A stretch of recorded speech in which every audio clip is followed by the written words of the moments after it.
Kenapa tak nak ambil?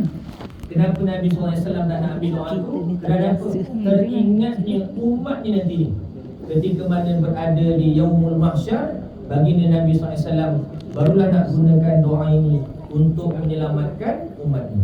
Hadirin hadirat yang saya muliakan sekalian, bil mu'minina raufur rahim. Bil mu'minin, dengan orang yang beriman ini ar-rauf, sangat dia berkasih sayang. Ini kesan baginda Nabi SAW, betapa Nabi SAW ini sangat kasih kepada umat ini, melampaui batasan kehidupannya. Nabi SAW dalam riwayatnya, kalau di dalam pamerannya, Ustaz pernah pergi di Madinah tu, ada kawasan yang diletakkan bagaimana rumah Nabi SAW. Besar ni. Rumah Safir Fairuz ni, Masya Allah besar ni. Ini rumah baginda Nabi SAW setakat besar gini dia. Dalam satu riwayat, bahawa ketika mana Nabi SAW nak sujud ketika itu, ada kepala Aisyah letakkan tepi sikit. Maknanya nak tunjukkan gambaran kecilnya rumah Nabi, tetapi dengan kecilnya itu membawa barakah, sinaran, cahaya, kebahagiaan kepada seluruh umatnya. Maka inilah barakah baginda Nabi sallallahu alaihi wasallam.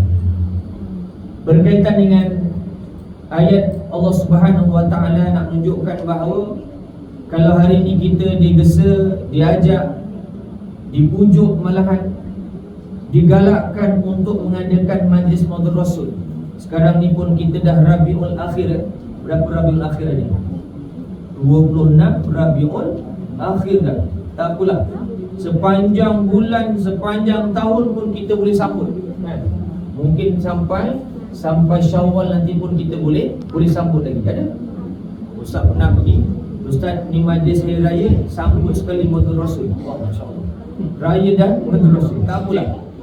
Allah Subhanahu wa taala menyatakan, innallaha wa malaikatahu yusalluna ala nabi ya ayyuhallazina amanu sallu alaihi wa sallimu taslima. Ayat inilah yang menjadi asas bahawa Allah Subhanahu wa taala nyatakan dalam Al-Quran, sesungguhnya Allah dan para malaikat yusalluna ala nabi. Yusallu ni maknanya apa? Banyak penafsiran para ulama. Yusallu ni maknanya apa? Kerahmatan, keselamatan, kebaikan, limpahan kebaikan yang sangat banyak. Sallu ala nabi, iaitu doa ataupun kebaikan yang Allah Ta'ala kurniakan kepada baginda Nabi SAW. Maka ayat yang berikutnya Allah Ta'ala kata apa? Ya ayyuhallazina amanu, wahai orang-orang yang beriman. Tanda menyambut kelahiran Nabi adalah orang yang beriman. Seperti ibu-ibu sekalian, mudah-mudahan ibu-ibu boleh merancang lagi untuk masih lagi melaksanakan. Saya rasa Baitul Soleh dah buat dah kan? Belum buat. Minggu keempat. Mudah-mudahan insya-Allah diikuti lagi dengan kumpulan-kumpulan yang lain. Untuk apa? Menyambut kelahiran baginda Nabi SAW. Masih belum terlambat dan tak ada istilah terlambat. Kerana apa? Dalam bahasa Arab ini disebut sallu ini dalam keadaan sentiasa. Adakah Allah Ta'ala sambut Nabi dalam hanya bulan Rabiul Awal saja? Tidak. Maksud Allah Ta'ala sambut Nabi itu bukanlah kita bayangkan Allah Ta'ala sambut seperti kita menyambut. Tidak. Tetapi yang dikatakan menyambut ialah diberikan kelapangan sekiranya sempit, diberikan kemudahan sekiranya sukar, dan diberikan mustajab sekiranya berhajat.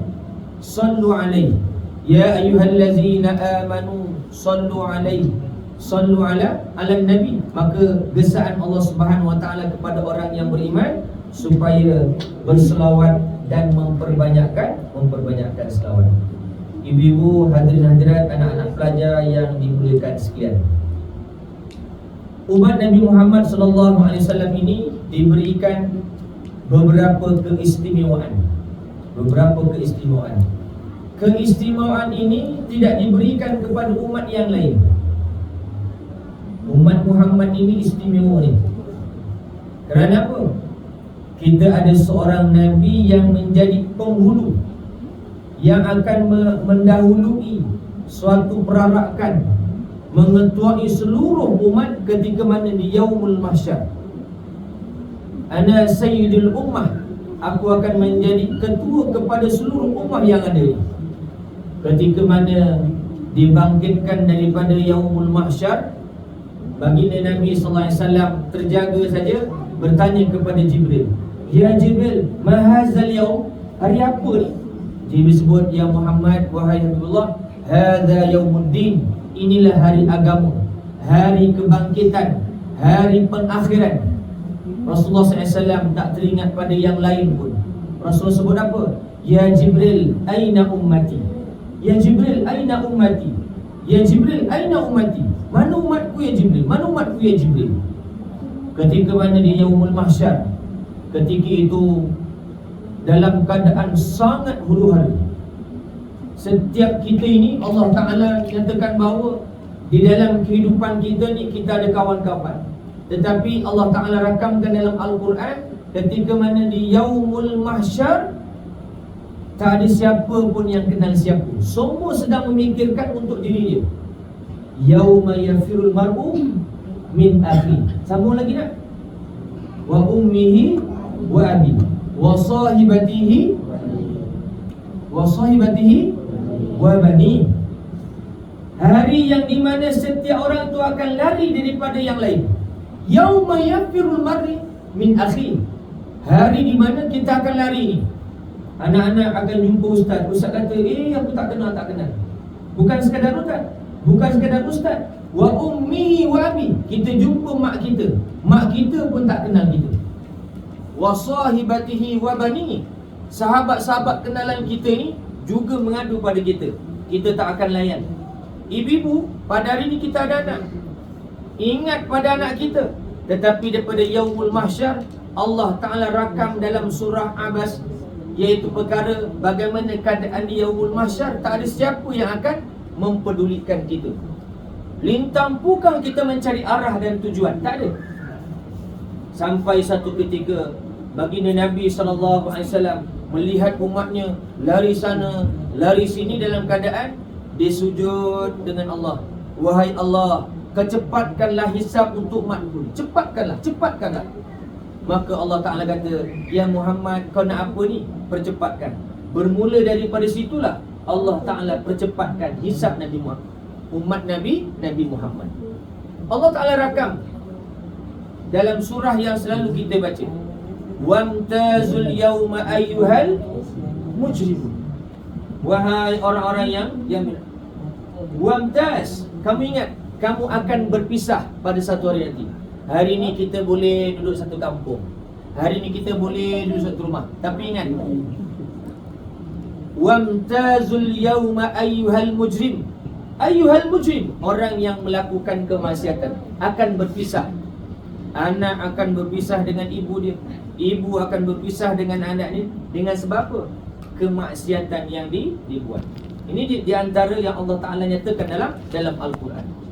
Maka sebab daripada baginda Nabi SAW, Allah Ta'ala mempercepatkan urusan hisab ketika mana di yaumul mahsyar. Ketika di dunia, baginda Nabi SAW ingat kepada kita dalam urusan dunia. Di atas dunia kita memerlukan Nabi Muhammad. Di dalam kubur kita memerlukan Nabi Muhammad. Ketika mana dalam kubur kita memerlukan Nabi Muhammad. Ketika mana ditanya pada soalan yang kedua. Soalan yang kedua apa? Ma nabiyuka? Masya Allah. Para ulama kata, dia bukanlah jawapan yang perlu dihafal. Dia bukan jawapan yang perlu ditulis untuk kita jawab pertanyaan para malaikat. Dia adalah suatu jawapan yang bagaimana kehidupan kita di dunia, kita bersama siapa? Siapa yang kita sayang? Maka jawapan itu adalah bagaimana kita memperingati baginda Nabi SAW. Okey je. Suara Ustaz boleh kuat. Tuan-tuan boleh dengar suara saya kan? InsyaAllah tuan-tuan. Saya terbiasa dalam kelas tak pakai mikrofon. Tak apa, jangan imbang. Okay, baginda Nabi SAW ketika mana menganugerahkan, Allah Ta'ala menganugerahkan umat Muhammad sallallahu alaihi wasallam, iaitu berkaitan dengan keistimewaan umat Muhammad. Kita memerlukan umat Muhammad, Nabi Muhammad di atas muka bumi, alhamdulillah. Di akhirat kita memerlukan Nabi Muhammad, dalam kubur kita memerlukan Nabi Muhammad.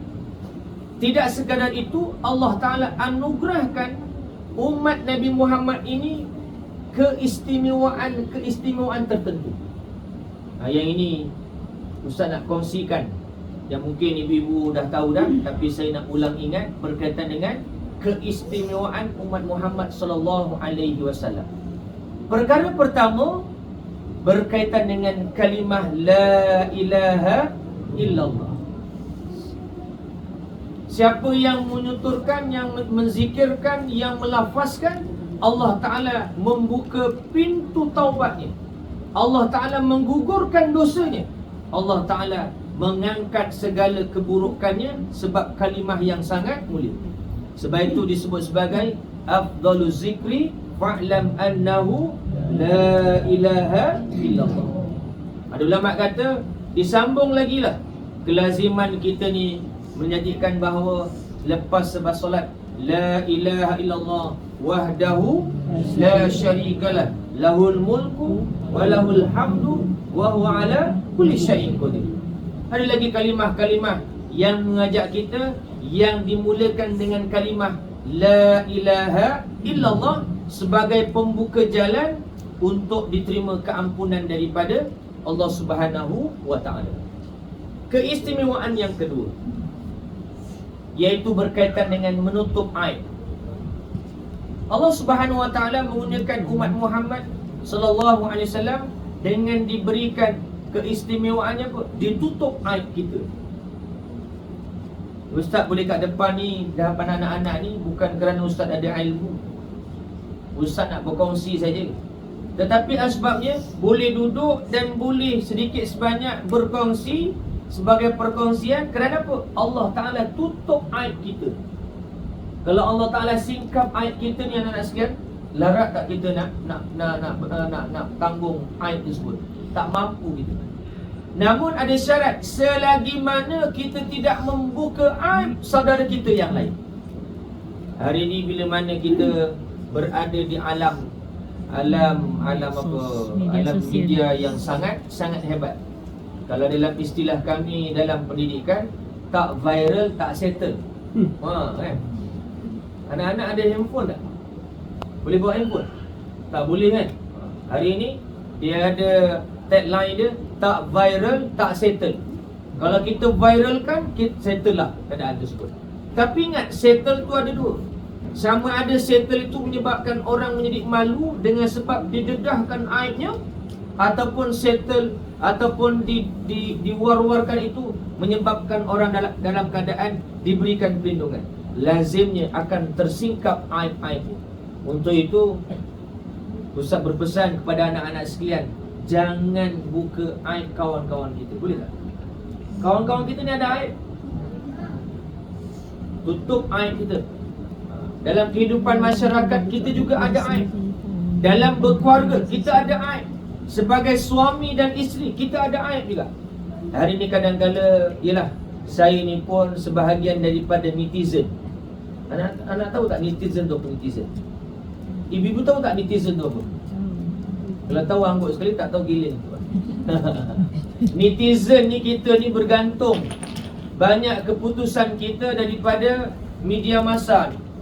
Kita nak pergi Johor Bahru, tengok jalan ni okey ke tak okey. Kita pun tanya dekat guru kita, Kota Tinggi ke JHJP okey tak jalan? Oh, nanti dulu jam satu lorong. Oh, kita pun tu netizen namanya. Maknanya apa? Kita berada di alam nak dapat maklumat melalui media massa, netizen. Ustaz pun kadang-kadang mengambil maklumat daripada situ juga. Tetapi kita kena lihat bahawa kadang-kadang netizen ini dia membuka aib keluarga. Suami buka aib isteri, isteri buka aib suami. Masya Allah. Maka perkara-perkara inilah yang menjadi sesuatu yang mengangkat istimewa kita itu adalah diri kita sendiri. Sebab tu keistimewaan kita menutup aib itu kita kena jaga. Kerana apa? Allah Ta'ala tak akan buka aib kita selagi mana kita tidak buka aib orang. Keistimewaan yang seterusnya iaitu berkaitan dengan ilmu, majlis ilmu. Masya Allah, saya kira kumpulan daripada ibu-ibu, puan-puan hajah adalah golongan yang sentiasa menitik beratkan tentang ilmu berkaitan dengan Qurannya. Ibu-ibu sekalian, saya doakan ibu-ibu sekalian terus mengekalkan majlis ilmu yang ada. Kenapa? Terkait keistimewaan umat Muhammad ialah majlis ilmu berkaitan dengan ilmu. Sebab itu baginda Nabi SAW menyatakan bahawa kun aliman. Anak-anak sedang belajar ni, kun aliman. Nabi menegaskan, jadilah kamu orang yang berilmu. Mudah-mudahan selepas berilmu kamu akan menyebarkan ilmu tersebut. Itu satu gesaan. Kun aliman. Kalau tak boleh yang pertama, au muta'alliman. Apa muta'alliman? Muta'allim, apa ni maknanya? Kita belajar pula. Belajar tentang ilmu. Kalau tak boleh yang kedua, mungkin masa dah tak ada ataupun seumpama dengannya, jadilah orang yang ketiga, mustami'an. Orang yang dengar-dengar pun okey lah. Hari ni kan ramai orang dengar berkata, okey, masih okey lagi. Au muhibban, cintakan ilmu. Anak-anak sekalian, di Kota Tinggi alhamdulillah, anak-anak antara pondok ataupun madrasah yang tercatat di Kota Tinggi sebagai tempat nak menimba ilmu. Sebut amin. Doa supaya tempat anak-anak ni menjadi tempat yang barakah, yang menjadi mamba ataupun sumber ilmu. Saya yakin sangat akan datang busyra ni mungkin terpaksa tolak pelajar ni, minta maaf tempat tak ada.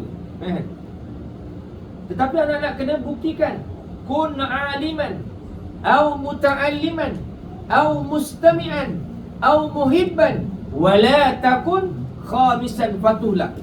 Jangan sampai perkara yang kelima, ilmu tak ada, belajar pun tak nak, mendengar pun tak nak, sayang ataupun cinta pada ilmu tak nak. Maka yang kelima, baginda memberikan amaran, wala takun khamisan fatuhlak. Maka perkara yang kelima iaitu kehancuran. Bila mana dah tak ada siapa yang nak mengajar, tak ada golongan yang nak belajar, yang nak dengar ilmu pun tak ada, yang sukakan ilmu pun tak ada, maka tunggulah saat yang kelima, fatuhlak, akan berlaku kehancuran. Hancur apa? Hancur kehidupan dan akhlak. Anak-anak pernah dengar surah Sabah tak? Ada kan? Siapa yang dah sampai surah Sabah tak? Ada tak? Alhamdulillah. Juzuk yang keberapa surah Sabah ni? Berapa? 20? 21? Tak apalah. Ustaz nak ambil cerita tentang Sabah ni, kaum Sabah. Dalam sejarahnya ni, Sabah ni adalah berkaitan dengan satu kawasan dan dia ada kaum. Kaum Sabah ni sangat hebat tentang ilmu dia. Dia suka belajar. Belajar. Yang ni teruskan belajar, yang ni dapat ilmu, yang ni belajar dia. Persekitarannya suka kepada ilmu. Sehingga Allah Ta'ala anugerahkan suatu kehidupan yang berteknologi tinggi. Dia dapat membina empangan yang hebat. Kaum Sabah ni hebat. Tetapi oleh kerana lama kelamaan mereka ni, yang ini baginda Nabi SAW mengingatkan kita, apabila kitaran kehidupan kemanusiaan ataupun perkara yang berkaitan dengan keistimewaan umat Muhammad ini telah hilang sedikit demi sedikit, ibu-ibu sekalian, masih suka lagi tak tuntut ilmu? Masya Allah, teruskan. Kerana apa? Sekel ataupun pusingan itu adalah menentukan bagaimana kehidupan sesebuah masyarakat. Anak-anak kena kekalkan. Ada tak hari ni rasa macam nak berhenti je tak? Ada. Kenapa nak berhenti? Baru ni saya ada satu program di sekolah, bila mana bertanya dengan anak-anak tentang kehidupan. Bila mana dengan pelajar ni, kita sebut biasalah nak berinteraksi dengan pelajar, siapa yang suka jadi cikgu di sebuah sekolah, dalam kalangan darjah tingkatan 3, tingkatan 3 sekolah menengah, angkat tangan. Beberapa orang je. Tak, maknanya tak seperti macam wow gitu. Bila mana sebut lagi siapa yang suka jadi doktor, berapa orang je. Tak juga. Bila mana sebut angkat tangan lagi, siapa yang suka jadi engineer, tak berapa. Jadi ustaz kata dah sampai 3 cita-cita ni pun tak ada yang minat ni, cita apa agaknya? Siapa yang jadi polis? Kalau dulu sekolah rendah, polis kan. Sekarang polis ni ustaz dah tak berapa minat dah. Tak berapa minat dah. Saya pun fikir sebagai seorang guru, apa ni, terfikir juga ni, kita salah tanya ni. Pelajar-pelajar ustaz nak tanya, awak ni sebenarnya suka apa sebenarnya ni? YouTuber rupanya. Nak jadi YouTuber, nak jadi TikTokers. Pada hari ni anak-anak lebih kepada benda tu.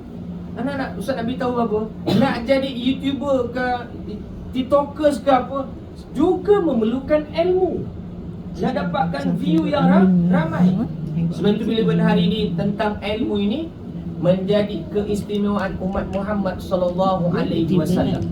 Anak-anak yang ada peluang untuk belajar sekuat mungkin. Belajar ni memang susah. Siapa kata belajar senang? Ibu-ibu belajar Quran susah ke senang? Angel ke susah? Angel susah sama lah ni kan. Susah. Nak sebut huruf dot tu ya Allah, berputar-putar kan. Ada sampai dot kat sini, ada kat sini, sampai belaga kepala pun ada. Nak sama-sama, yang ni sebelah kanan, yang ni sebelah kiri. Buang budak itu. Ini di antara bagaimana tentang ilmu ini menjadi suatu perkara yang sangat penting kepada umat Muhammad sallallahu alaihi wasallam. Alhamdulillah, di Kota Tinggi ini tidak kurang ialah, alhamdulillah Ustaz Fairuz menjadi tenaga utama penggerak kepada ilmu di Kota Tinggi. Mudah-mudahan dengannya menjadi asbab bahawa masyarakat sukakan kepada ilmu.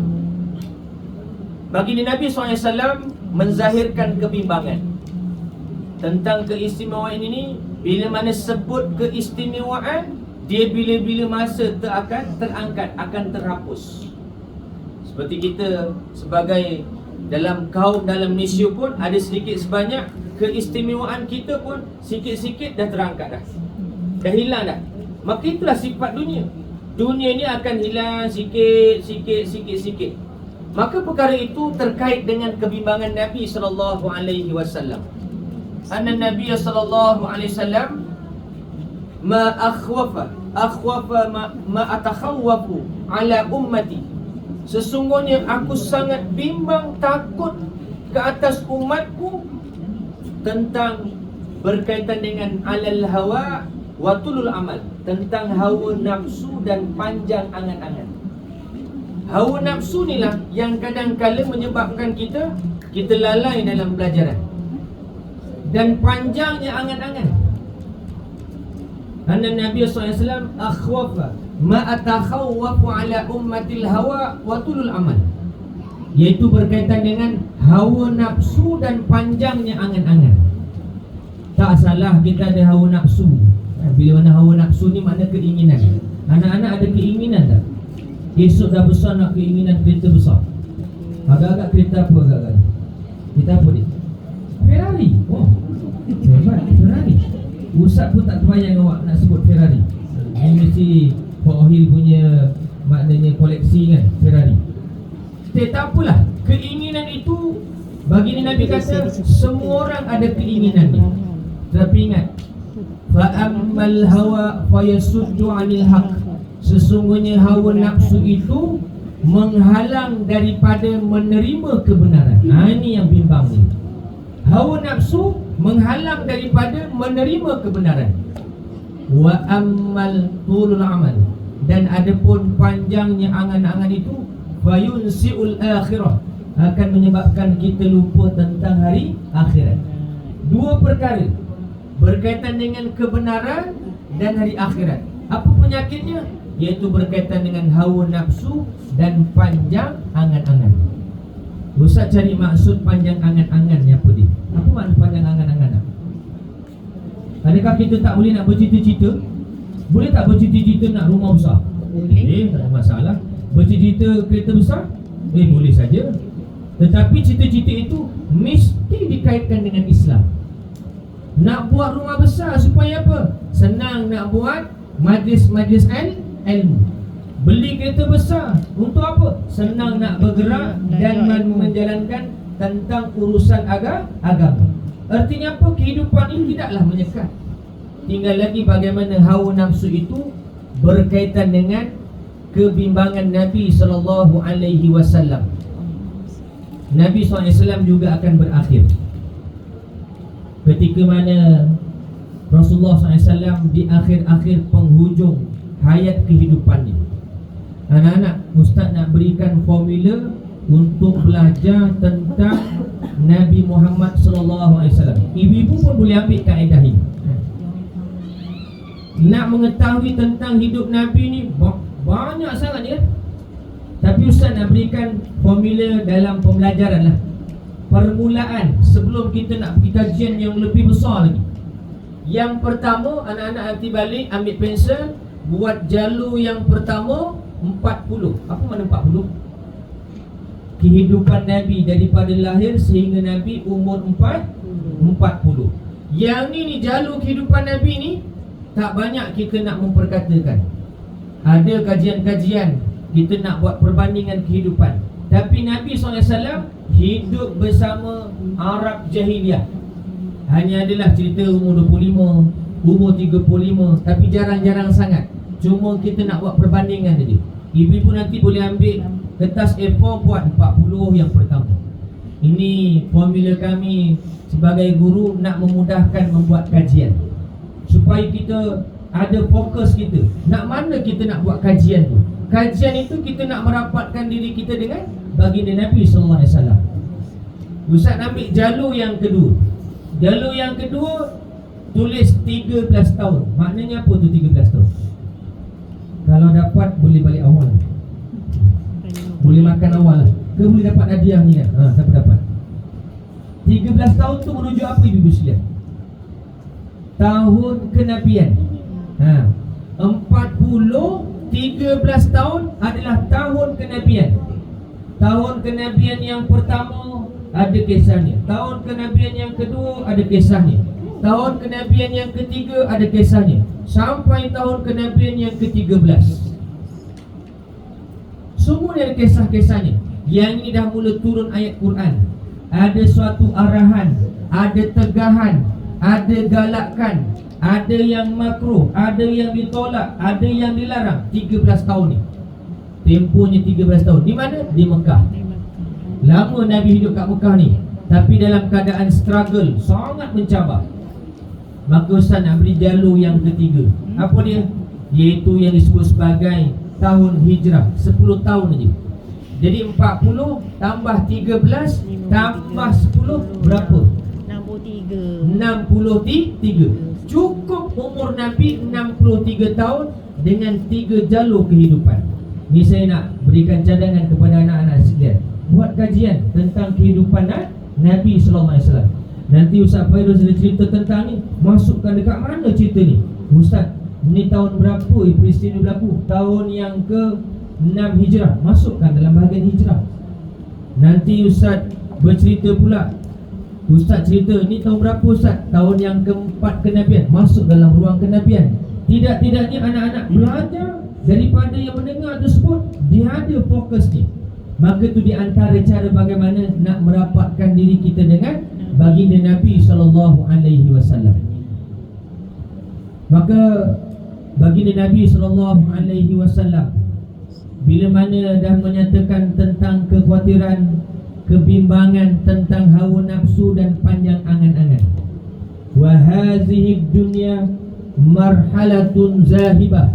Sesungguhnya dunia ini adalah tempoh yang sentiasa pergi. Dia tak ingat dah kita dah. Apa yang berlaku pada hari ini tetap berjalan. Dunia ini tetap berjalan. Wa hazihi dunya marhalatun qadimah. Dunia ini adalah tempat yang mendatang. Satu ketika Sayyidatina Aisyah dan Rasulullah SAW duduk berdua. Selesai daripada Sayyidatina Aisyah masak, Rasulullah pun bertanya, wahai isteriku,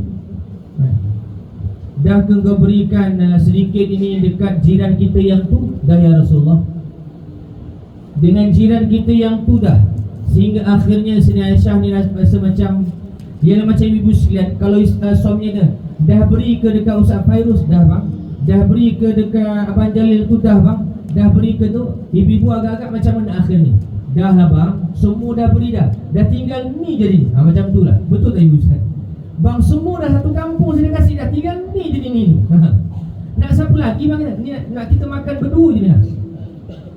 Maka Rasulullah kata, wahai isteriku, yang kita beri tu adalah milik kita tu nanti tu. Yang tinggal kita makan ni yang akan habis. Maka inilah di antara kehidupan yang berkaitan dengan dunia ni yang kita makan dan ini, yang berkaitan akhirat tu yang akan datang tu yang akan kembali pada kita. Itulah yang kita sedekahkan pada orang, yang kita berikan pada orang.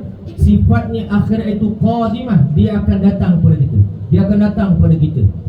Yang akan pergi tu, yang kita lalui di dunia, yang kita makan tu, dia akan pergi. Dia akan pergi. Dia akan hilang. Maka itulah sifat dunia yang digambarkan oleh baginda Nabi SAW.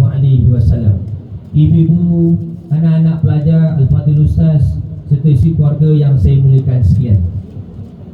Dalam perkongsian Ustaz yang terakhir ini, baginda Nabi SAW dah menceritakan tentang kehidupan dunia bersama Nabi. Kehidupan dunia bersama masyarakat, hidup dalam bersama manusia dan dunia. Sebab tu ada tajuk perbahasan berkaitan manusia dan dunia yang tak dapat kita pisahkan. Anak-anak, kita kena hidup bersama dengan manusia, betul tak? Bila mana hidup dengan manusia ni, ada yang Allah Ta'ala kurniakan kebaikan, ada yang Allah Ta'ala kurniakan sebaliknya. Kedua-duanya kita kena layan dulu.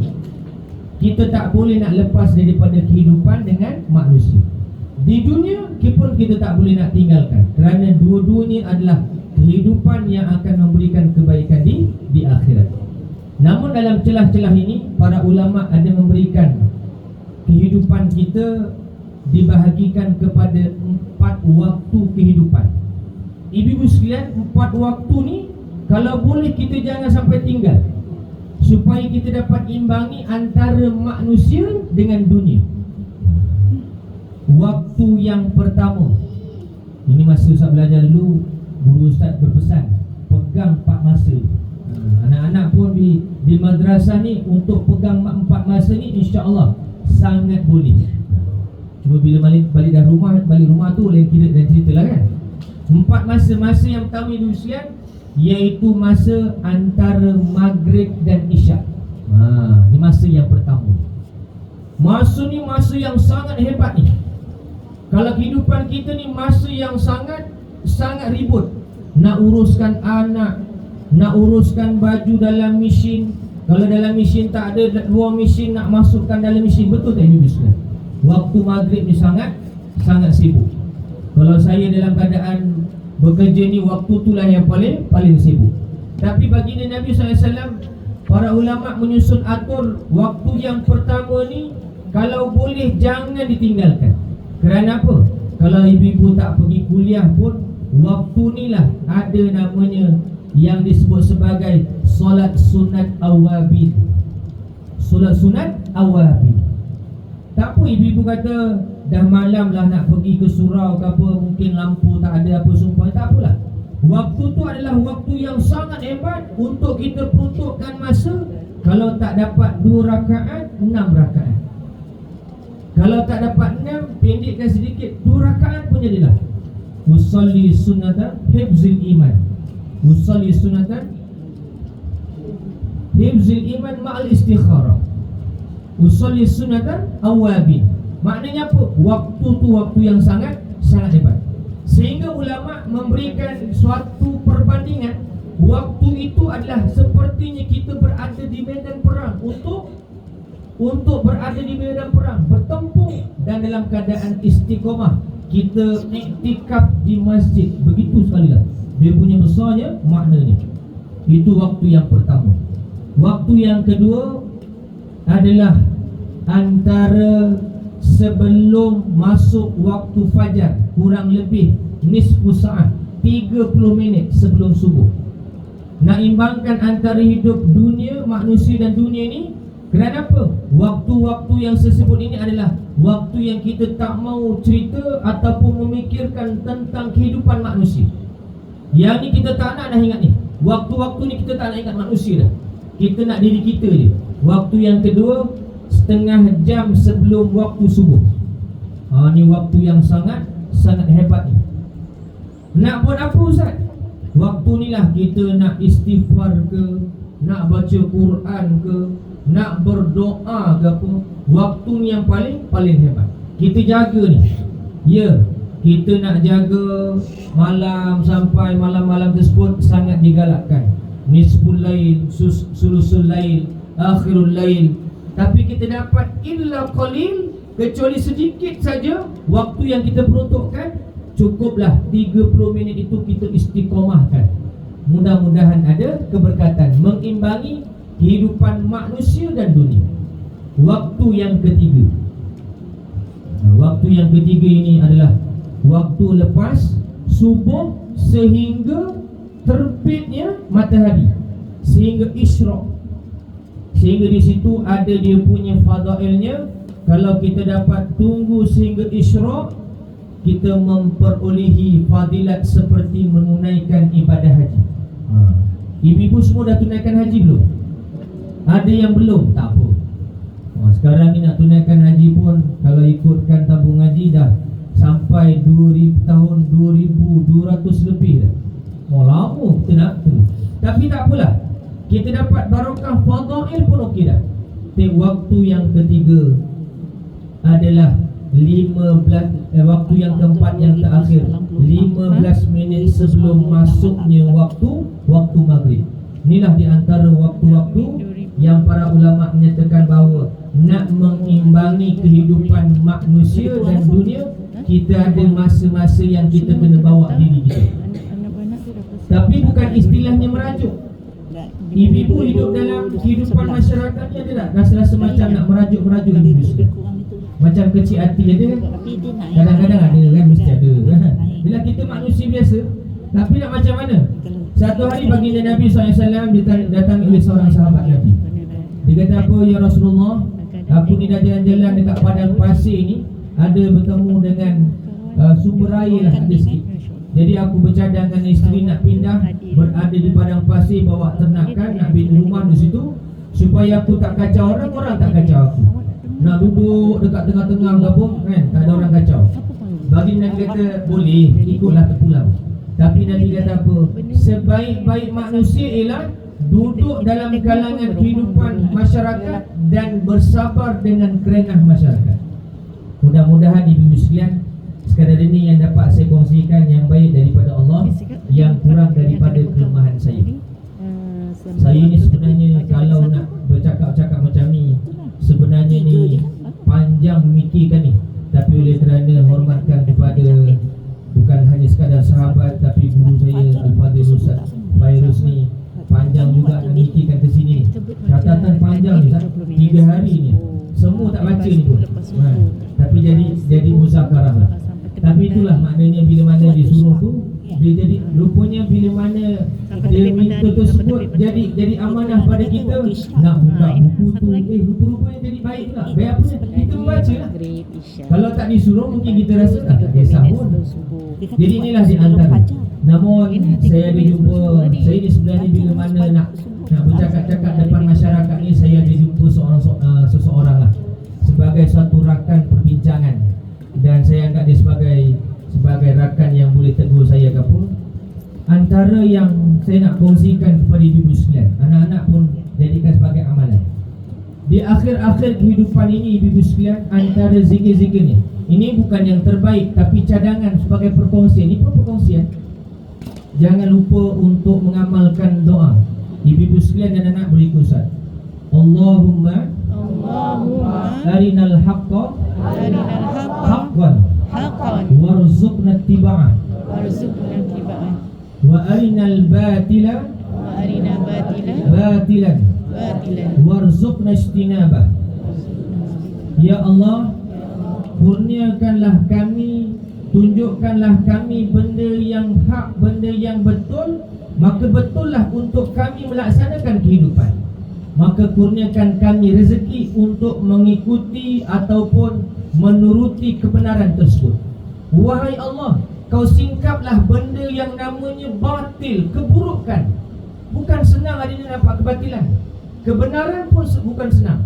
Tetapi kita mohon kepada Allah Ta'ala, wa arinal batila, wa arinal, tunjukkan kepada kami benda yang batil, benda yang buruk. Dan dengan keburukan itu kami direzekikan, diberikan panduan untuk menjauhkan daripadanya. Allahumma arinal haqqa haqqan warzuqna ittiba'ah wa arinal batila batilan warzuqna ijtinabah. Itu yang pertama. Perkara yang kedua, anak-anak beli ke ustaz, ibu-ibu sekalian, bolehlah sebagai perkongsian. Allahumma ya musarrifal qulub sarrif qulubana ala dinik wa ta'atik. Wahai Allah, kau adalah yang membolak-balikkan, yang menetapkan, yang menggerakkan, yang mengubah, yang nak meletakkan pendirian. Ya musarrifal qulub sarrif qulubana. Wahai Allah, tetapkanlah hati kami dalam ketaatan beragama dan ketaatan dalam beribadah. Ini doa yang kedua. Dan yang terakhirnya ditutup dengan Rabbana la tuzigh qulubana ba'da idh hadaitana wa hab lana min ladunka rahmah wa hayyi lana min amrina rashada. Mudah-mudahan anak-anak, para ibu yang saya muliakan sekian, sebagaimana Al-Fadhil sebut tadi, saya yakin dalam kalangan ibu-ibu ni ada yang doanya mustajab. Mudah-mudahan semoga kita doakan tuan rumah Al-Fadhil Ustaz sisi keluarga beroleh keberkatan hidup di dunia dan akhirat, dilapangkan segala kehidupannya, dimurahkan rezekinya, dan diberikan kebaikan zuriat keturunannya sehingga akhir hayat. Aqulu qawli hadza wa astaghfirullahal azim li wa lakum. Assalamualaikum warahmatullahi wabarakatuh.